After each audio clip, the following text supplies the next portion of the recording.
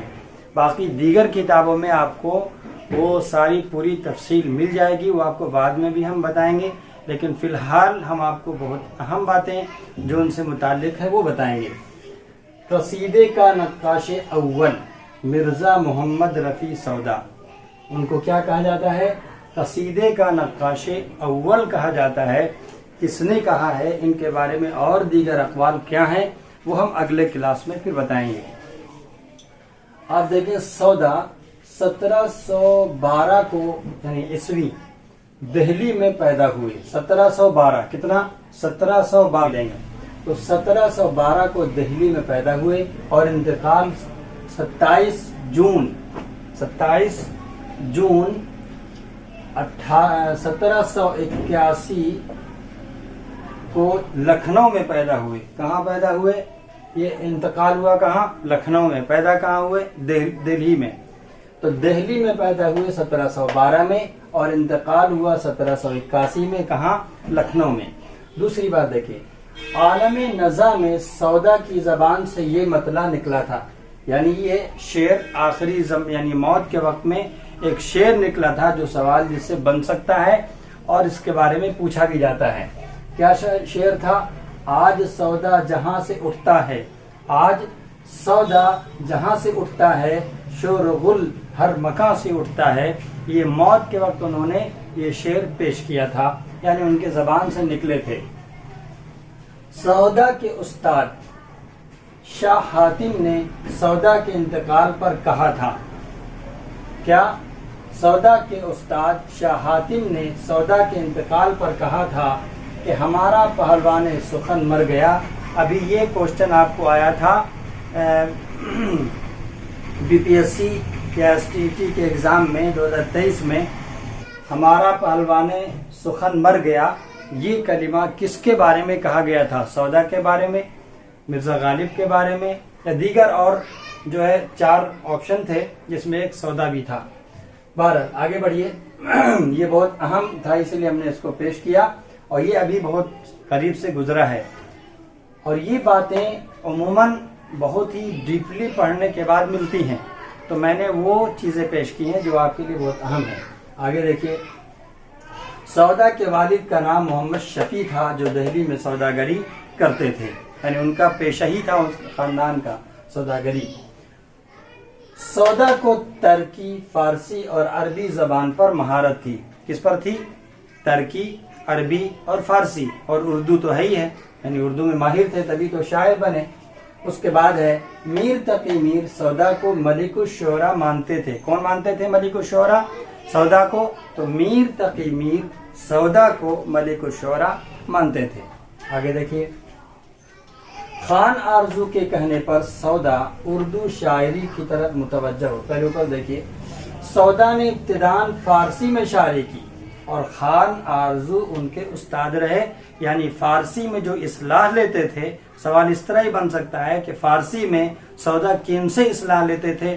تو خان آرزو سے. استاد کون تھے فارسی کے؟ تو خان آرزو تھے.